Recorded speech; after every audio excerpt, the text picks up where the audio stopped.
Hey everyone, we are live on the Overland Podcast. My name is Joey. They call me the Brofessor sometimes, most of the time, actually all the time. And I'm here with my co-host and personal mechanic, uh, Tony from Bats Off Road. Tony, good to see you.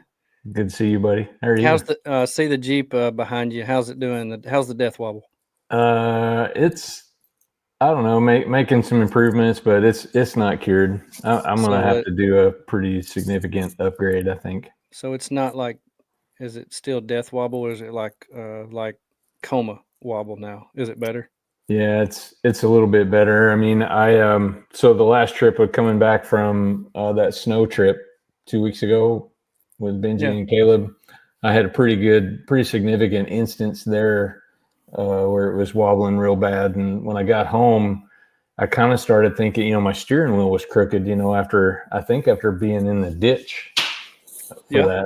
that little stretch there, I think I threw it out of alignment. So I took it Oh and had no. it aligned the other day, and they straightened the steering wheel. So it seems to be doing a little bit better, but it's not cured. Well, I know it's not cured. That's at just least you don't have just one Jeep issue. That's what I always say. yeah. Well, I did figure out the other day what my electrical issue is on my wife's Jeep. Yeah, well, that's good. Yeah, got the loose ground fixed. So So we'll talk about that again in another 2 weeks and see what's going okay, on there. we'll revisit that and see if it stayed fixed. Yeah. Oh, I hope everybody's having a wonderful week and enjoying the cold. The snow is gone and it is just cold. Well, the snow is gone for us, but if you're down in the Gulf, holy cow, 100 years of not having any snow and y'all are getting pounded Yep. right now. I hope you're enjoying that. I've been seeing pictures of people on Facebook and Instagram down there in Mississippi, Houston, all the way over to Florida. It's Destin, just Pensacola, all of those. outrageous. And we were talking earlier about the people. We know somebody that's hiking the Florida Trail right now too, and I don't know how far north he is, but I hope he packs some warm clothes because if not, I know it's a little out of season for the snow in Florida. But hey, you got to I'm deal with pretty the sure weather. most of his his pack out right now consists of shorts. So I guarantee it's shorts and t-shirts, and that's kind Yep. of what you expect when you're in Florida too. right. Yep. But my goodness, it was getting to the point this weekend where my heater couldn't keep up. I was having to, we set it on 70 and it would get up to like 67 and it would just be working itself to death. And we had all the doors open underneath the cabinets and water running, and it was just outright bitter cold. But hey, today was the first time in 11 years working at a school that I actually took a heater outside uh, and Wow. stood by the heater. I did not leave the heater. I had heated gloves. I had my face covered. I'd have to pull my face shield down to drink my coffee. Well, you've lost all that insulation. Well, So I tell you what, there's skinny problems. There's fat problems, and there's also skinny problems. yes, there is. So I had on layer after layer after layer after layer, and my wife got me these heated gloves, and they Mm. are absolutely to die for. I love them. You punch this button, and it heats up. But she knows how much that I get on my phone and I text and stuff, so she got me the ones that don't have thumbs. And it's amazing when everything is heated but one little thing. And that one little thing can like drive you insane is how cold it is. Uh-huh. My thumbs, it took like till 10 o'clock today before I could feel my thumbs. It was just Mm. unreal. But anyway, hey, I'm excited about our guest this evening as we do this live recording of this show. So if you're watching or listening, you might want to be thinking of some questions because I really want to pick this guy's brain. He just looks like he's got story after story after story. We may be here till midnight. Who knows? But we have with us here Benny Braden Jr. Benny, thank you for coming on the show. I am so excited to have you here. Yes, sir. Thank you for having me. Well, you can find him on Instagram personally at the real Benny Braden, and also see what's going on with his organization he founded called Responsible Stewardship. So before we get into responsible stewardship, I want to get to know you a little bit better. Sure. We've only talked a couple times via message, and this is our first face to face. And Yep. although we're hundreds of miles away, this is about as best as we can do right now. That's Mhm. good. But you're from East Tennessee, right? Born and I raised. am born and raised. Still there. Actually, I'm still here. I grew up in a house that was roughly 7 miles from the hospital I was born in, and I live roughly 6 to 7 miles from the house I grew up in. Huh. And this is the first house I ever bought. The Now, only house I ever bought. Are you in the what they call the Appalachians? You could sort of call it that. I'm in the East Tennessee Valley. I'm on the west side of the East Tennessee Valley. So much so that in 20 minutes I can be in the Central Time Zone, which is right at the edge of the Cumberland Plateau. Yeah. Okay. Yeah, so I'm right there on I-40 where I-40 drops off. Around the first little town you come to called Harriman. I'm just outside of that town. Okay, I've been over there quite a few times. That part of Tennessee is huge for motorcycles, and it is. We would go over there and ride the Tail of the Dragon and do the Chirahola Skyway, and oh my goodness, that's a little bit west of you, but that kind of starts where everybody would go. Yeah, actually, that's a little bit east of me. That area. Okay. I'm in Roane County, so that would be in Blount County. And we got Loudon in between us. But there's another little, I forget what they call it, the Devil's Triangle. Devil's Triangle, yeah. Isn't that yeah, I think that's around a prison or something. Yeah, goes through Anderson County, Morgan County, that deal. That goes up a mountain that my family was from. Oh, and cool. So right off of that road is Braden's Flat, and that's where the blood gets really thick. That's where they manufacture Braden's at, right there. Huh. So, well, I tell you, I had my motorcycle broke down over there one year, and we were just out in the middle of nowhere, just east of west of Tellico Plains. Yeah. And we were just sitting here. I mean, on this little 2-lane highway. This little story of my own, and on this little 2-lane highway, and a buddy of mine stopped while the rest of the guys went and got a trailer. And these people from up the hill, they had this little, just a little log cabin, and they were like, "Hey, y'all need some help?" And I was like, "Well, we're waiting on somebody to bring the trailer back." And they said, "Come on up. We got dinner cooked. You can come on in here." And I mean, just the nicest people. And we walk into their house, and this guy was a machete and hatchet collector. And there was machetes and hatchets everywhere. And all of a sudden, I had this feeling like these people gonna kill me. And but I mean, they were just the nicest people. It was a very cool experience. That Devil's Triangle is where I learned how to drive a straight shift. And way back then, we had a lot of coal mines, so there's a lot of coal trucks on that windy little road. So half the time they were in your lane. Yeah. You know. So that was kind of a learning experience. It was a trial by fire, I guess. Yeah. Well, I read where you spent a lot of time as a kid on your grandparents' farm, and that's it. That's where you cultivated your love for the outdoors. Is that true? It is. Did I read that right? It is. They lived right on the edge of the Cumberland Plateau, and we had all these rock outcrops, cliffs, and us cousins. I was the oldest out of all of our cousins, and so we'd make all these little things like little club areas. We'd call them lookout. Lookout 1, 2, 3, 4. We didn't have much of a vocabulary back then, but we did know the word lookout. And so on a good low humidity day, which is rare in the summertime for Tennessee, you could see the Appalachians. You could see all the way across the East Tennessee Valley. Wow. And which is really cool. But yeah, a lot of fond memories of growing up on that mountain and hearing that wind blow in the wintertime. And did you ever run into anybody that had a steel head out there in the woods, or somebody hunting ginseng? There's been a lot of TV shows created out there in Tennessee people now. My grandfather on my mom's side, who lived at the foot of Windrock Mountain where they do all the off-road stuff. You guys are probably well aware of Windrock. Oh, yeah, Windrock, yeah. So that's the other half of my family. They lived at the very foot of it. Used to be an old coal tipple there, and they lived behind it. I remember so many times going up on that mountain. You didn't have to pay to go up there then. My dad worked coal mines up there. My other granddad was up there on the coal mines. Yeah.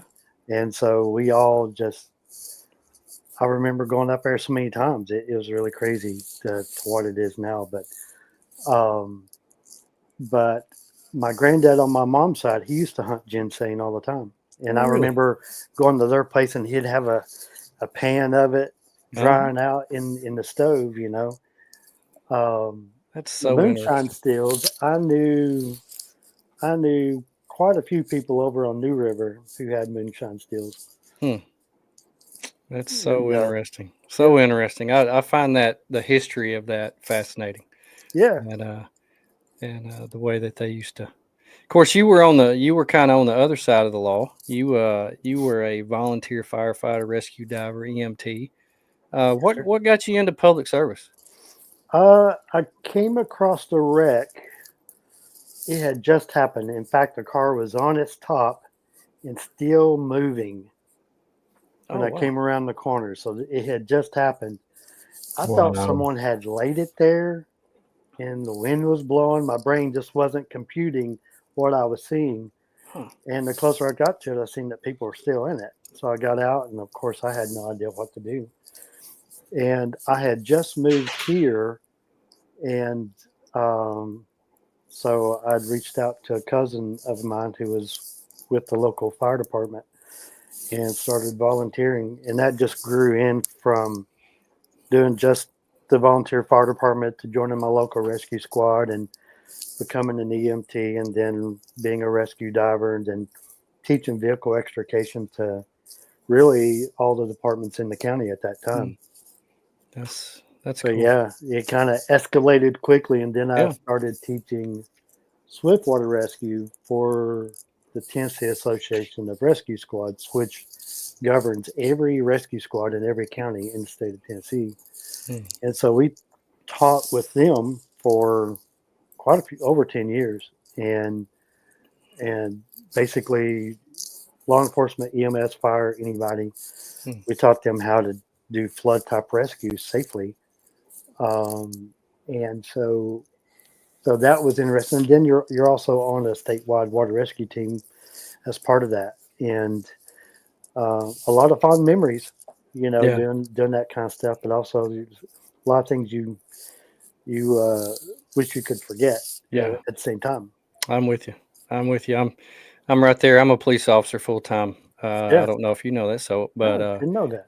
yeah, I'm a police officer full time. Been doing that 12 years. I worked with Arkansas Department of Correction before then, and Hmm. been a volunteer fireman and been in public service for a while now. So I told my wife, I said, I can't wait to visit with Benny because we have a lot in common. And Yeah, and so when I read about um, about what you experienced and what you had to go through, and you started to experience some post-traumatic stress, and that's when you turned later in life back to the outdoors.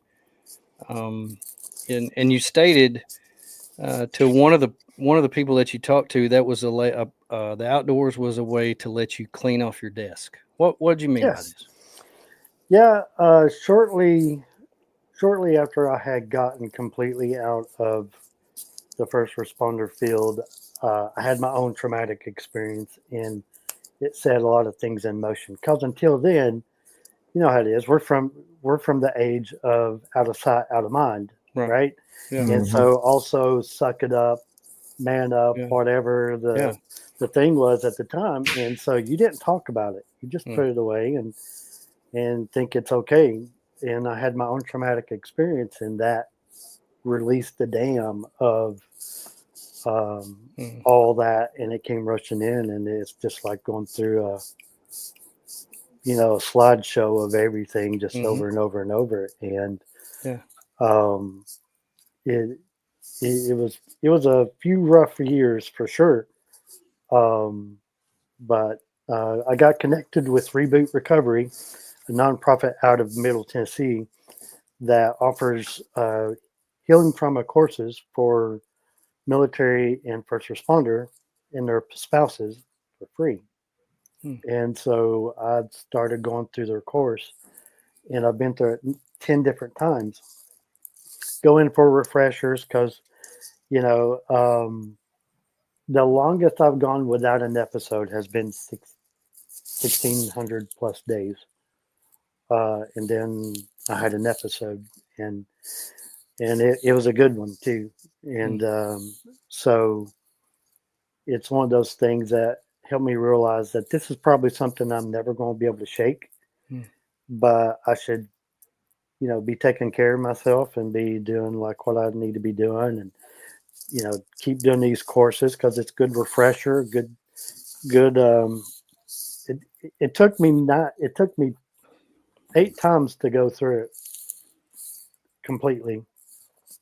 And what I mean by that is like it's like a 12-week course. You meet once a week. Mm-hmm. So on, let's say, day 1, you might get into the first paragraph and something hits too close to home. And then your brain is like locked in, and they're still going on with the rest of the day, with the rest of the class. You're still back on page 1, paragraph 1. And you don't hear a single word what's going on because your mind is just dealing with what's there.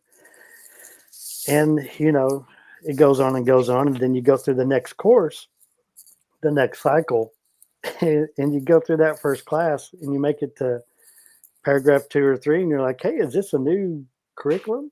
And they're like, no, we've been doing this forever. And so it's just like, I didn't hear none of that. And that was a common theme throughout the whole thing. But yeah, I took a 17-year break from being a first responder. I'm back rowing with the departments I used to row with, and then some, but in a different capacity. I've come back and I now do photography for all the departments in my county, and I do that as a way of volunteering. This is my way of giving back. So I basically take photos on scene. I send it to all the departments that are on scene. They use them however they want to use them on their social media, whatever. And so a lot of the departments are volunteer and they're nonprofit. So if people don't know you're out doing anything, they're not going to donate. And so that's the prime reason of what I'm doing. And plus, I want to share what these men and women are doing, because a lot of people don't understand what volunteer firemen have to do. They think they don't do very much. They have to go through the same training that paid departments get to do, to do, but they don't get paid. Right. And they do it so their community can be better and safer and stronger. And so I just want to share that story. I shared story with, I do the EMS every once in a while, and then getting connected with different law enforcement.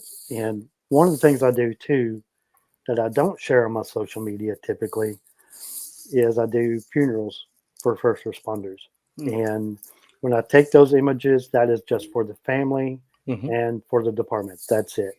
If they post something, I'll share it, but outside that, you'll never see it. But I do that as a way to honor that first responder and their family and the sacrifice that they made. I've shot 4 or 5 funerals in the last 2 months. Couple for City of Oak Ridge Police Department, one for the Tennessee Highway Patrol, and one for Blount County Rescue Squad, and then Chattanooga Fire Department. So those are tough. Those are really tough because you're seeing people grieve and people hurt, and then not only are you capturing that, but when you come home and you have to edit those photos and you relive it once again. And so those are extremely difficult, and it's one of the reasons why I'm getting back into Reboot, just to keep that okay, and just because you're witnessing so much grief, But it's how I serve, and that's important to me. Yeah. Now, when you got back out, in the outdoors, you got into hiking, and not just normal hiking. You hit it with ground running. FKTs. You set 2 in a year, and I looked this up because I had never heard of the Great Smoky Mountain 900 miler. Okay, and Mhm. so I wanted to know what this was. So it's the most efficient route to cover all the trails in Great Smoky Mountain National Park, roughly 950 miles with 200,000 feet of elevation. I Mhm. got that off the website. Yeah. So your first attempt at an FKT, you started in December. Now, for me, the mountains in December, it had to have been cold. But It, we talked about this earlier. Normally your winters there aren't that cold, yeah. but you Uh, completed it in 78 days. Yeah. It was December 31st. We're going to catch the last sunrise of 2016. It was right after the Smokies fires. Mhm. And so it was 9 degrees on Mount LeConte that morning. And so I did my routes, and then I'm just trying to hike as much as I can hike. Um, Working 3 days a week, hiking 4 days a week, and then I get halfway into this thing, and someone mentions FKT, so I had to ask, well, what is that? You Yeah, know, Yeah. I had no What idea. is that? I had no idea. It was like fastest known time. fastest Okay, known time. and Okay. so I learned a little bit about it, and the lady who currently had the record, and tried reaching out to her, couldn't get a hold of her. She was a little older than I am, and didn't do a lot of social media at the time, and so I started just doing it. I mean, I was already on track to beat the record that she had, Hmm. and it really wasn't a thing in the Smokies, at that point. But I started picking up so much traction, and so many people started paying attention. And Hmm. at the end, you know, I did it in 78 days, 944 miles, Yeah. and it got so much attention. I couldn't go. The local TV stations were all over it. I had TV interviews. Hmm. I couldn't go to the grocery store without someone stopping me and wanting to talk to me. Um, and which I appreciate. People wanting to learn more about it, but I was embarrassed about it because it did not look what a FKT is supposed to look like. Right. I was working 3 days a week. You're not supposed to be doing that in an Right. FKT. Right. So the following the following fall, Hmm.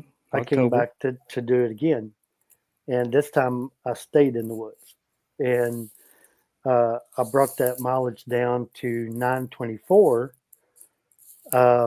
and my days I brought those down to 43 days. Hmm. The interesting story how I made my routes more efficient, uh, which the park had already opened up more trails from the fire that were closed before. And so I basically used my routes with the park map and used a software that a friend of mine had got. He worked over at one of the government plants, was able, a lot of municipalities will use them to map their garbage routes to make them Hmm. efficient. So Hmm. basically, it showed where I was hiking too much and how I could reroute to trim that mileage up. And that's what I did. So since mine, we've had one other guy do to beat my time. Hmm. I held my record for 3 years. He came in during COVID and beat it by by some by a few miles, and then two more friends came in and they did it as a tandem. Yeah. Nancy East and Chris Ford, two good friends of mine, and they came in and did it as a tandem, which is really tough. Yeah. And they beat it. They beat the time record. I think they did in 27 or 28 days, Yeah. but their mileage record was still more than mine. Yeah. My route, I still hold the mileage record. They hold the time record, which is pretty wild. But But you're one of the only two people that's ever done it in the calendar year twice. I'm the only person that's ever done it twice. Yeah. Oh, only persons that's ever done it twice in 1 calendar year. Yeah. On purpose. On purpose. In any time frame, I'm the only one that's done it twice. That's done the FKT twice. Yeah. There's a lot of them that's done a lot of, like Sharon Spazia, the first person who had the record. I think she's like 10 or 12 or 13 maps. That's what they call them when you do one. Yeah. And so, but she only did one FKT. Yeah. Mine was, both of my maps were FKT maps, and I did them both in the same year. That blows my mind. And if you're listening, if you don't know any major trail out there, you can go to the FKT website, and it will list the people who are holding the records, and it will talk about the people who have done the records. And when you look on the FKT for this Great Smoky Mountain 900 miler, it talks about you at the very first part of it, and it talks about how you did it twice in the calendar year and how you did it. You were the very first one to do it like that. So, it's interesting. Hang on. 900, what was it? 924? 924.3 miles in 43 days. And that's over 200,000 feet of elevation gain. Yeah. So that is no small feat. And that's every trail in Great Smoky Mountain National Park. That's 22 miles a day. That is a lot. And I started that map out doing 15 miles a day for the first week because my foot was hurting so bad. By the middle and end, I was having to do like some 35-mile days and crazy, stupid stuff just to make up time. And, weather's turning bad, having to hike in rain and wind that's blowing sideways, snow, you name it. It's just having to deal with road closures in the park because the Great Smoky Mountain National Park loves to close roads on a moment's notice without any notice. And so it made it difficult for sure, but if I could go back and redo it, I wouldn't. You wouldn't? Oh Lord, no. It's caused, I mean, altogether I've done about 9,000 miles, close to 9,000 miles, all over the world and stuff like that. But those two FKTs, you're pushing through a lot of pain. You're pushing your body through things it shouldn't be pushing through. And, probably some of the issues I deal with today are from that. So it makes you wonder, was it worth it? At the end of the day, it was just hiking. At the end of the day, I did the FKTs, just the first one to see if I could do it. It sounded fun, and I'm competitive. And then the second one was out of pure embarrassment. And so I peer pressured myself the second time to do it, to make it look like something that it's supposed to look like. What kind of wildlife did you experience during that? I didn't see much wildlife. I'm sure much wildlife seen me. Yeah. I've seen one bear each map that I did. Okay. But I'm sure a lot more bears seen me. I ran into more hogs than I did anything. Had a few hog encounters that were a little sketchy. Yeah. And them things are crazy. They are mean. And I come around a corner too fast, and one was standing right there, and that hair on that thing just went straight up, and I'm looking for trees, to climb, and there's nothing near me that I can climb. And so I just eased up and tried not to make direct eye contact, even though I'm keeping my eye on it, and it finally like snorted and went off with 20 or 30 other hogs, that was with it. But those will get your attention. And fortunately, the time of year that I did it, I didn't have to deal with snakes or bees or anything like that. So ticks or chiggers or none of that stuff. Yeah.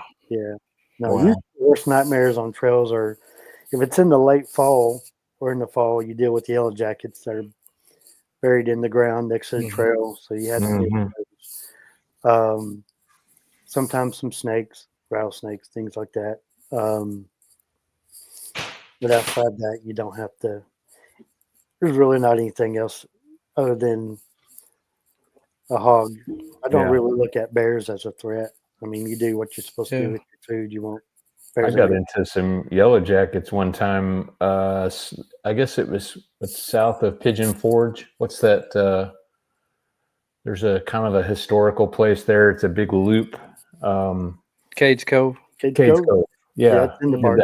Did that hike back to the waterfall, and we met a couple coming back, and they said, "Man, there's a yellow jacket nest right in the middle of the trail, just a little ways up there." Of course we didn't really see it until we were close to it, and stepping on it. Yeah, and then we were able to run by it, and we're fine. But on the way back, as I was running past it, I got one. I pinched him between my thigh and my calf when I was running. Oh goodness! Right in the back of the leg.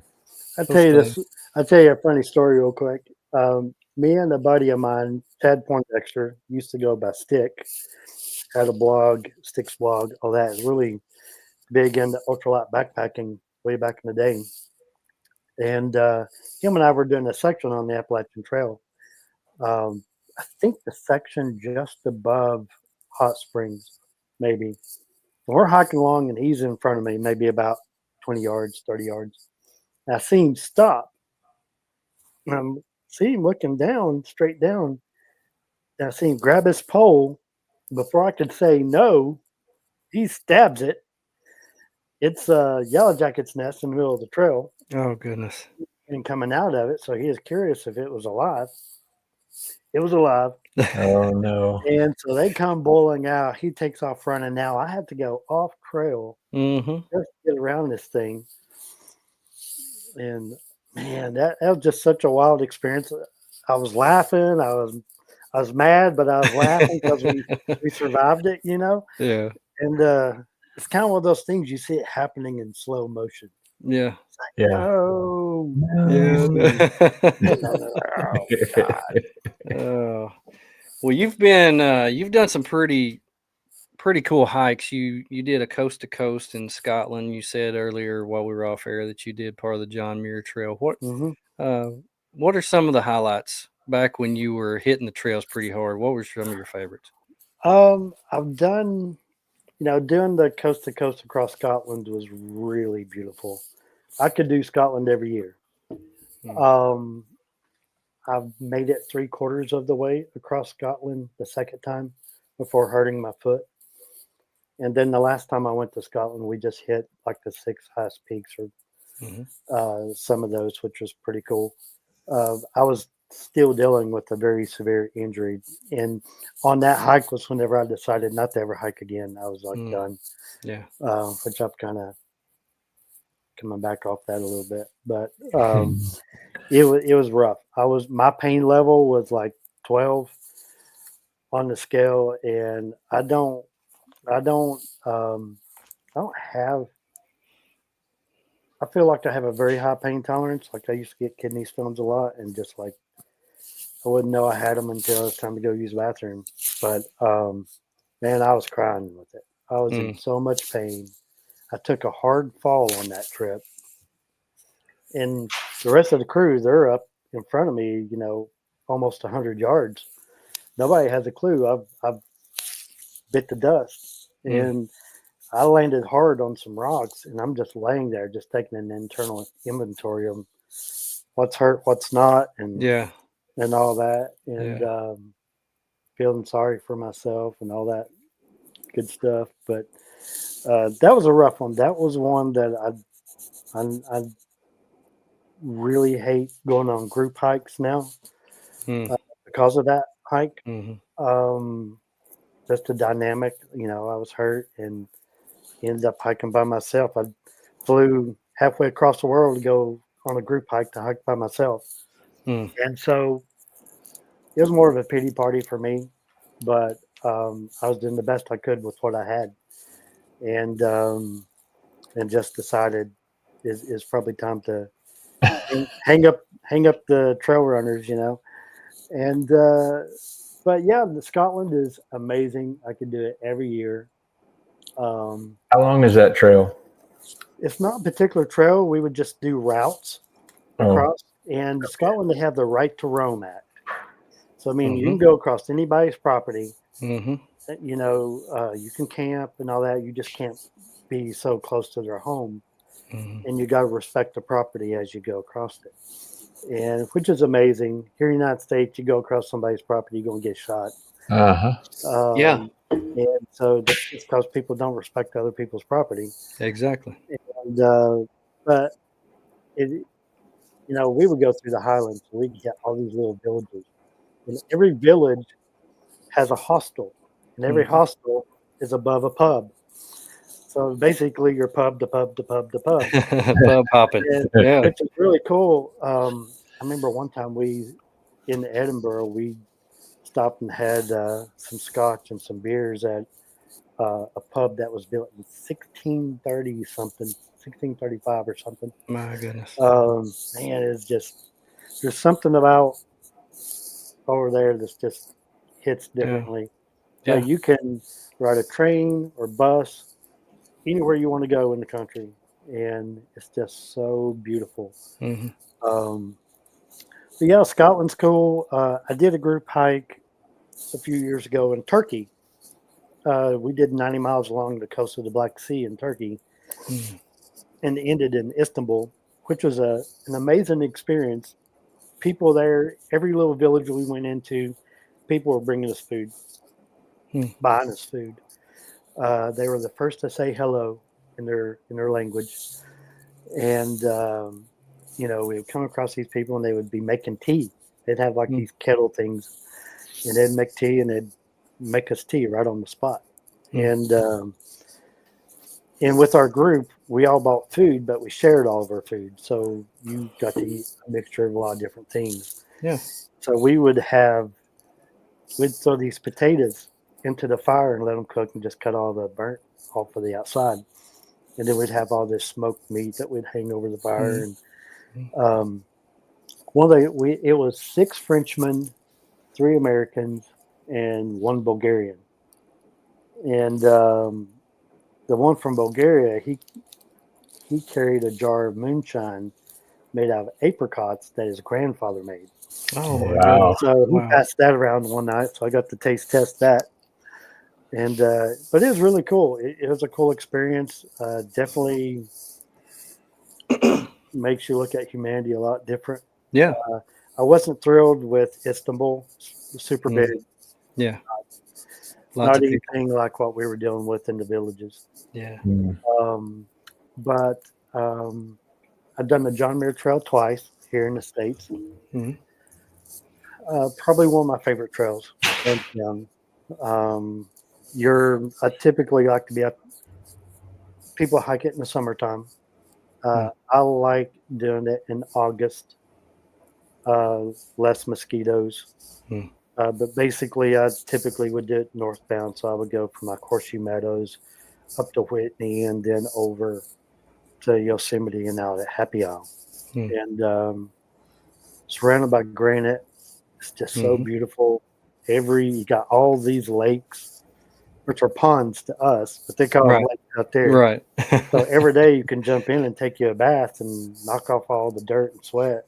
Yeah. And really cool experience. The Benton Mackay Trail here in the south, it runs along with the AT for first 400 miles.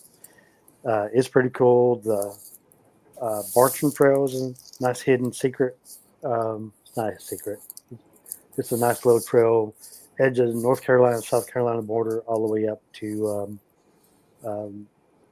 tie into the AT there at Chatoa Gap or something like that. And man, just so many different trails.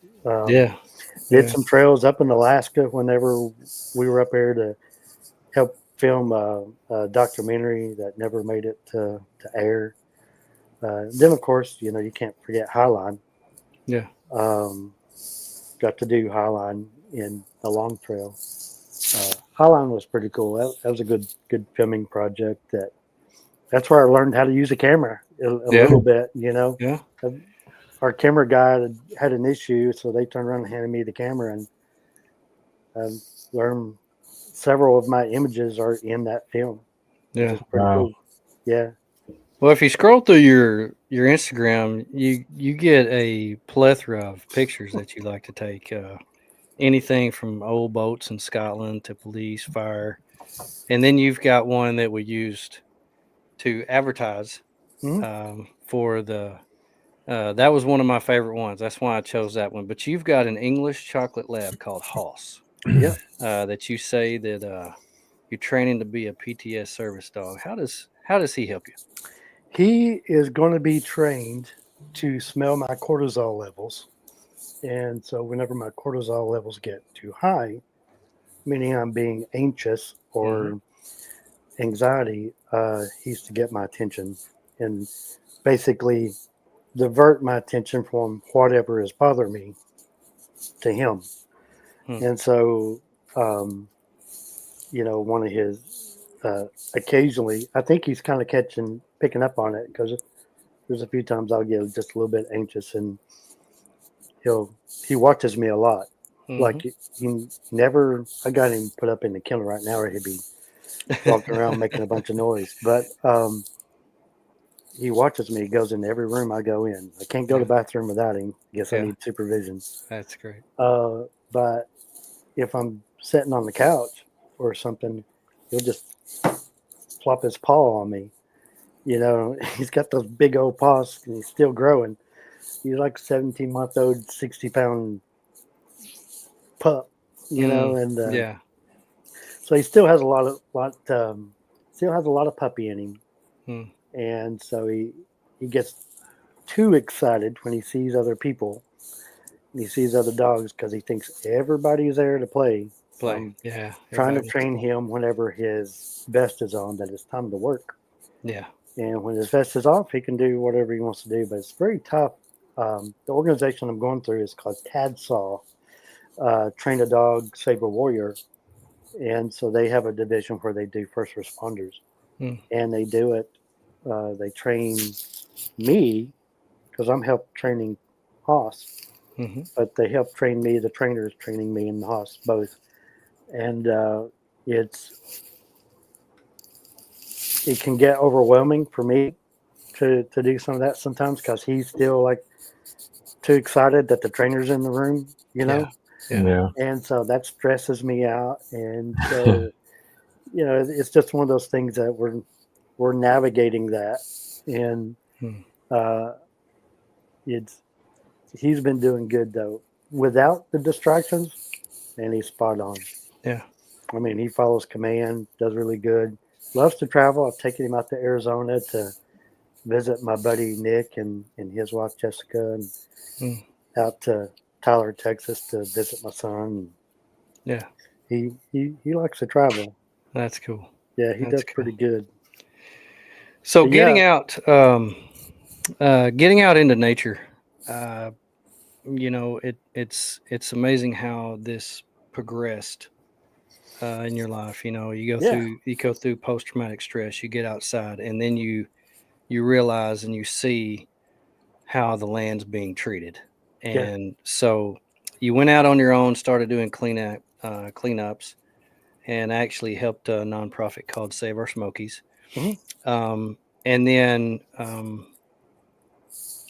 that was, I guess that was geared to a very specific area, and you saw something that a much bigger need. And so it says you created a movement called Responsible Stewardship in 2021. What did you see? What kind of need did you see that needed to be done? Well, getting outdoors, you're basically trying to walk off the trauma, right? You're just trying to clear your head, silence the noise that's going on. That's to answer your question from earlier. That's roughly what whenever I say I'm cleaning off my desk, I imagine there's a desk in my head that's piled up, just like if you could see my desk, you'd understand. Piled up with everything.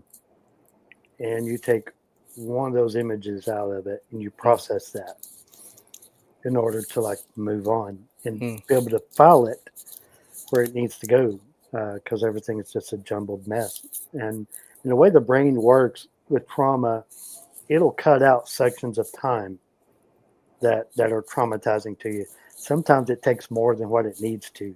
Hmm. And so that's where the memory loss comes in. And I'll run into people that I don't remember, and I might have served with them for years, or maybe childhood friends that I don't remember. But it helps me process some of that, and sometimes I'll get some of that memory back, like something will trigger a memory, and I'm like, holy cow, I can't believe I don't even remember this person. We did all this, Mm-hmm. all that together. But while out hiking in 2020, I actually made a quick stop at Max Patch, and I was out in Asheville doing a TV show with some friends, and stopped there to camp overnight. And University of Tennessee was having a frat party, and about 300 of their closest friends, their rowdy closest friends. And so it was a nonstop party all night long. But whenever I was there, I found a big pile of trash next to where I was camping at. And because I wasn't up on top, I was down on a lower shelf. Hmm. And then later, the next day, I took a walk around and I loaded up my truck with a truckload of trash from what I was finding. And so from that point on, for 9 weeks, I drove all the way to Max Patch, which was 2.5 hours one way, spent several hours cleaning up, and then another 2.5 hours back, and I'd have a truckload of trash. Mm. And so I did that over and over and over all the way until the end of October. College kids don't like code very much, so Mm. it pretty much slowed down to a stop. And I was Wasn't making a quite as bunch. fun then, huh? Yeah, Yeah. I was making a bunch of noise, on social media as I Mm. always did, and other people were too. The Carolina Mountain Club was doing a phenomenal job advocating um, the for the U.S. Forest Service to step in and do something about this place. These kids were taking fence posts that the Mountain Club had put in place to protect an area, and they were burning them. They were Mm. burning anything they get their hands on them. Mm. And and they were leaving tents, they were leaving sleeping bags, they were leaving everything behind. Mm. And so all that just at the end of October, I seen that winding down, and a friend of mine, uh, Jerry Willis in Knoxville, was seeing the same thing in the Smokies. And so he had made a post about it. So I reached out to him, and we both decided to join forces, and we did our first cleanup in early November of 2020. We only cleaned up a mile of roadway in the park, and we had a half a truckload of trash Mm. just from that short distance. And one of the pull-offs we stopped at to clean up, and I stepped out of the truck. I stepped in a pile of human poop. Mm. Um, People don't, go to the bathroom where they need to. Yeah. And in the park in the wintertime, they uh, late fall to early spring, they'll close most of the bathrooms in the park because seasonal employees clean those, and so they close them since the seasonal employees are sent home. Mm. They don't assign it to anybody else, or they don't ask for extra funding from Friends of Smokies, or however that dynamic is going.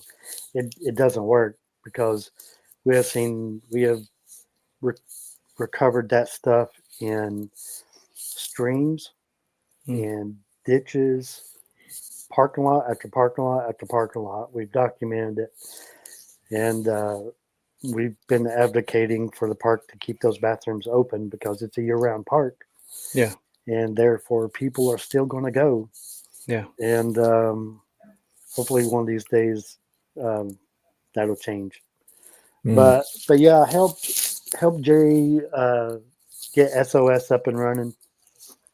The first year he focused on all the legal stuff. I mean, I can tell you the legal stuff to run a nonprofit is insanely Yeah. crazy. I can imagine. I organized our cleanups. Um, made our logo. You can see the logo right there Mm-hmm. behind me. So I designed our logo. And if you look on the inside of the SOS logo, it says Responsible Stewardship. Mm. And it was nothing but a tagline at that point. But I was basically learning, the Save Our Smokies, learning how to like organize cleanups, deal with government entities, doing all this stuff. And the the following year in 2021, we organized the largest cleanup ever held in the park. SOS did, and we partnered with a lot of different organizations. And we had over 200 volunteers spread out over the whole park, which covers 2 different states. Mm. And in 3 hours, I think we removed like 4,000 pounds of trash throughout the whole park. And that was just parking lots, pull-offs, and overlooks. That was not roadside. So that's a lot of trash from just those areas. And we would get in there once a month and be cleaning up. And still, in our first year, by the end of 2021, we had removed 10,000 pounds in a single year just from those areas. And 2021, I decided I felt like I could take this and do something bigger with it. And a lot of people felt the same way. So we started the movement of responsible stewardship. And by 2022, we had gained enough support to form a nonprofit. And since then, we've created partnerships with the Tennessee Valley Authority. We do a lot of lake cleanups here on Wattsbar Lake. And we've created partnerships with our county, with the Tennessee State Park System, Army Corps of Engineers, U.S. Forest Service, National Park Service, because we've partnered on some of the cleanups in the Smokies since, because I'm no longer with Save Our Smokies, but we've also done some cleanups in Cumberland Gap National Historical Park. And we've done Forest Service cleanups in Montana, California, Tennessee, North Carolina. Forest Service has been really good to work with. And it's all volunteer run. Just like Save Our Smokies, every single person's a volunteer. I'm a volunteer. I don't get paid nothing. We just held our elections, and so they voted me back in as El Presidente. Yeah. And this will be my last term as president, if I can have my way.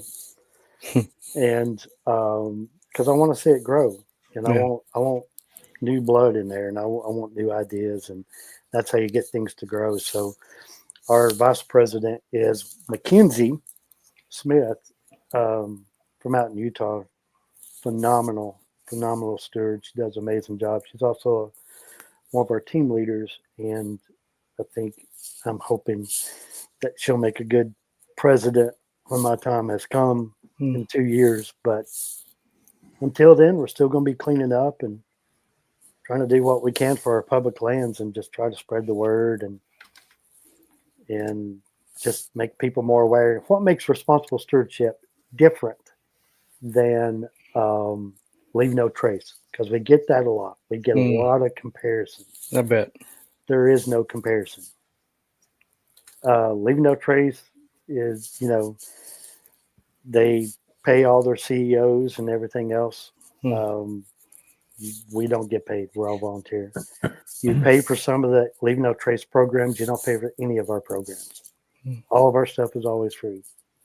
Leave No Trace is about leaving it like you found it. Pack in what you pack out. That's what Leave No Trace is about. Don't disturb anything. Pack in what you pack out. For us, we're about leaving it better. We're about making a positive impact. Leave No Trace is about leaving a neutral impact, and which is great. If everybody did that, I could sleep in. Yeah. I wouldn't have to do nothing. Right. There'd be no use for us. Right. Yeah. And so I hope everyone practices leave no trace. But until then, we got to have some people practicing responsible stewardship Hmm. and following some of our ethics that we use. And, we're all out here together, and the more people we can get to do some of this stuff, the less work we have to do. The many hands make light work. Yeah. Yeah. And we have to I have to credit a lot of stuff that what we do.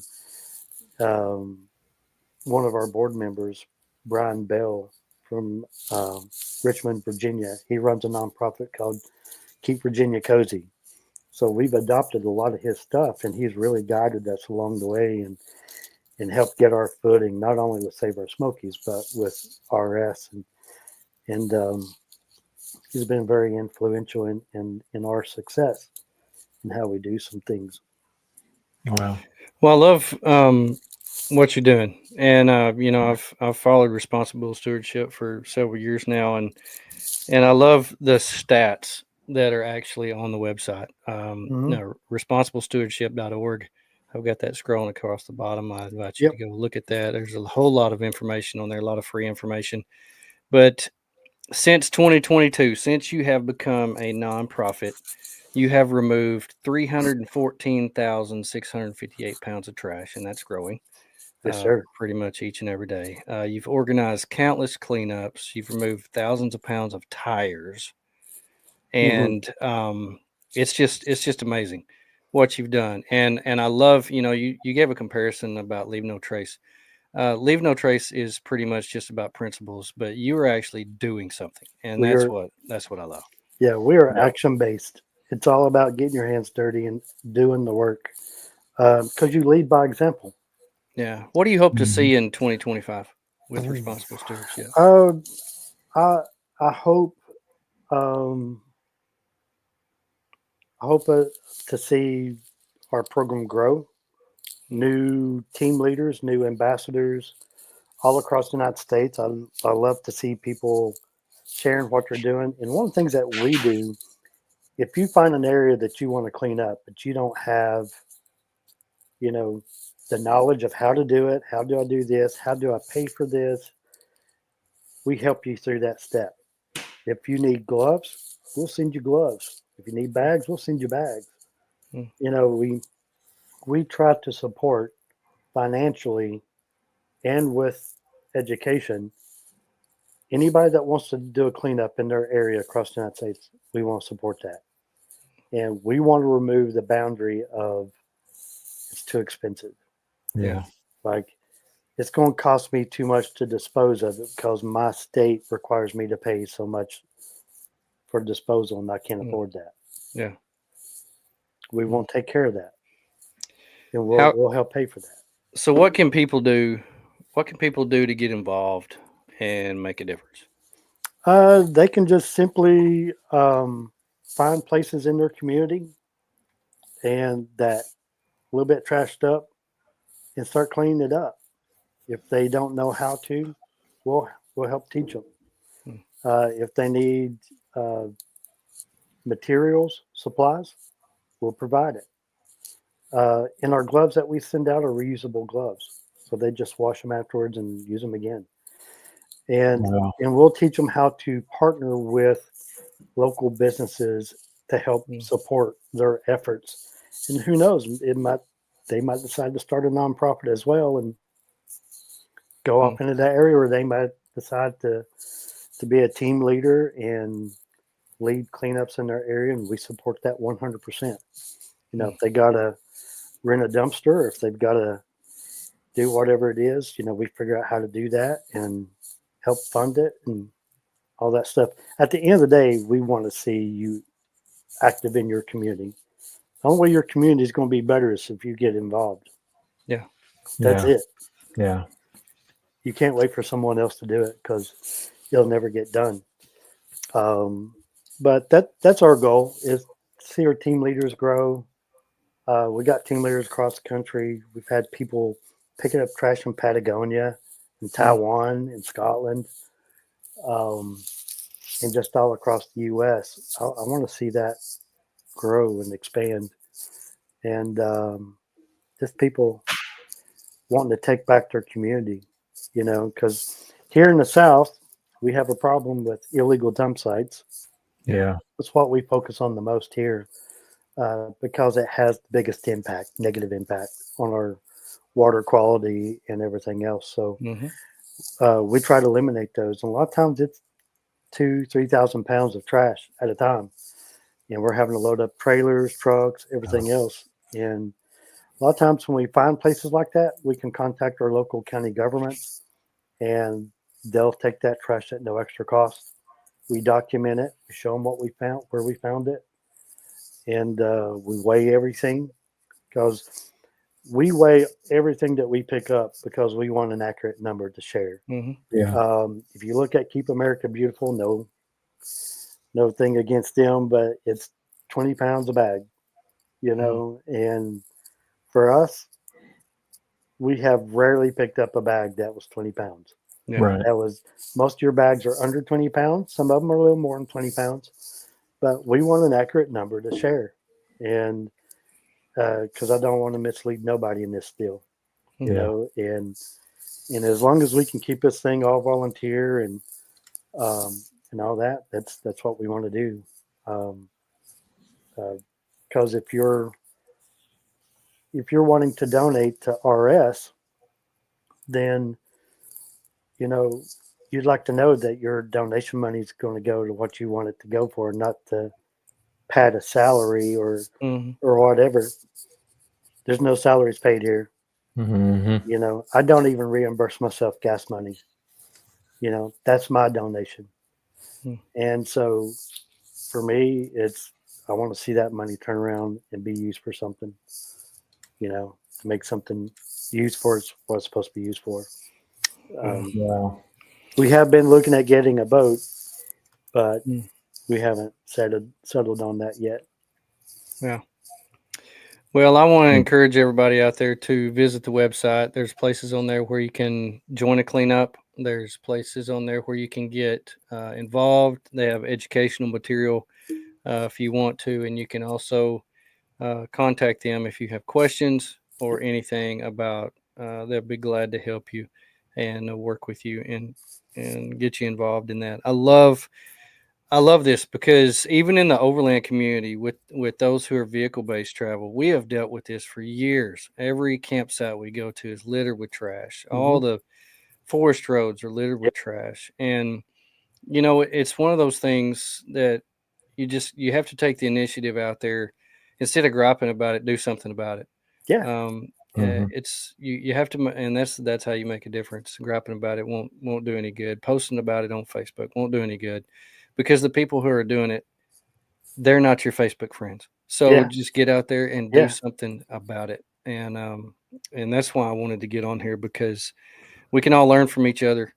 The smarter we are, the more educated we are, and the more educated we are, we're motivated. And if we're motivated, we do things to make the world a better place, and for us and the next generation. And and whether you're doing overland or whether you're hiking or whether you're mountain biking or whatever the outdoor sport that you're doing, if you're not taking care of that land that you're enjoying, you're just using it.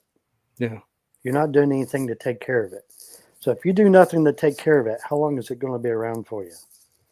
If a lot of people out there are abusing it, how long is U.S. Forest Service, BLM, whoever, how long are they going to keep that area open to you? Yeah. We see BLM land being shut down constantly across the country right now, and same for U.S. Forest Service, because the land's being mistreated. Yeah, they're so understaffed, they can't keep up with it. And it's a slippery slope, because here we are. If we don't use it, it gets taken away. And then they end up farming it out or letting a corporation take it or selling it off or whatever. So if we don't use it, it gets taken away. If we abuse it, it gets taken away. Those public lands are meant to be used, but used responsibly. So it's important for us when we're out there to encourage one another to be responsible. Carry out your trash. You see something on the side of the trail or whatever, stop, pick it up, carry your trash bag, and haul it out. I can't tell you how many hikes I've done where I've hauled out trash. I mean, when we were doing the Big Bear event in California, I carried a drive shaft to an ATV I saw that. and a I read logging about that. chain Yeah. 10 miles. Yeah. And Golly. that wasn't Yeah. fun. I wish I had that chain though. I didn't keep the chain. But yeah, it's one of those things. If you see it, it becomes your responsibility. Yeah. If you True. pass it up, then you've neglected your responsibility. No, I agree. But Totally agree. we haven't put some events on our event calendar yet. I want to try to get on there and um, get some events put up there. But some things to keep in mind: the first weekend in June and the first weekend in October, we have a free camp out at Fall Creek Falls State Park, Middle Tennessee. Mhm. You guys should join us. Mm. We're in the group camp out area. It's open to all of our volunteers and anybody wanting to learn more about us. Basically, we hang out, enjoy the park. We do a cleanup on Saturday. That lasts a few hours, and then you can enjoy the park however you want the rest of the weekend. It's our way and the park's way of saying thank you for coming out and volunteering. But those are some public events that, all of our events are public and always family friendly and pet friendly. You said Fall Creek Falls State Park? Fall Creek Falls State Park, in my opinion, it is the best state park in Tennessee. It is home of the tallest waterfall east of the Mississippi. I've been there. It's It so is nice. a beautiful park. Little Niagara. Little Niagara. A beautiful park. Yeah. Very, very well run. Mhm. Managed really good. We've recovered some illegal dump sites on park property on the outer boundaries.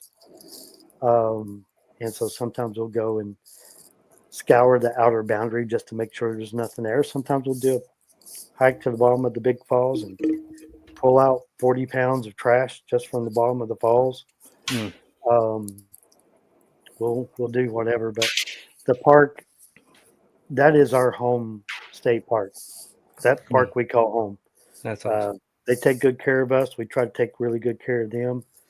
And in 2025, you're probably going to see some information about responsible stewardship and how you can get involved in the park in all the kiosks in that park. So that's going to be really cool to see. That's neat. But yeah, we have events like that. And of course, the Big Bear event, we partner with Highlander USA on that deal in the summertime. So we'll be out there doing what we can. And of course, we typically do the Race to Trace Challenge in October, where we give free prizes based on the amount of trash that you pick up. Sadly, this past October didn't go very well because we had a hurricane that nearly wiped out Western North Carolina and Northeast Tennessee. So we diverted our attention to helping our neighbors and just focused on that and just basically put the challenge on hold. But we're going to do smaller challenges throughout the year and all that. But we couldn't be focused on this one thing when we have people in our community hurting. Yeah. And so we organized flood relief cleanups in Hot Springs, Marshall, Irwin, a lot of towns along the AT. And I got to do some search and rescue stuff up there too, days prior to doing some of that with my rescue department. But it was an eye opener. It looked like a tsunami. Yeah, I'm sure. Yeah. It was outrageous. Wow. Well, Benny, thank you so much for coming on here with us and joining us. I'm honored to meet you and honored to know you. You're doing Yes, a great work, and we have much respect for you and Responsible Stewardship. Podcast will be available for everyone on all podcast platforms. Thank you for our sponsors who make sure this show happens and everyone who supports us by listening and participating. I hope you all get outside, have a wonderful week, and enjoy yourself and find a place and leave it better than you found it.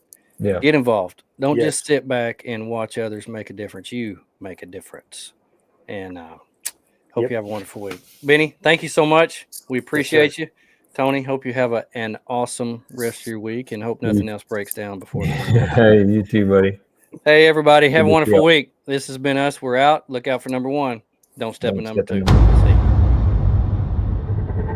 you.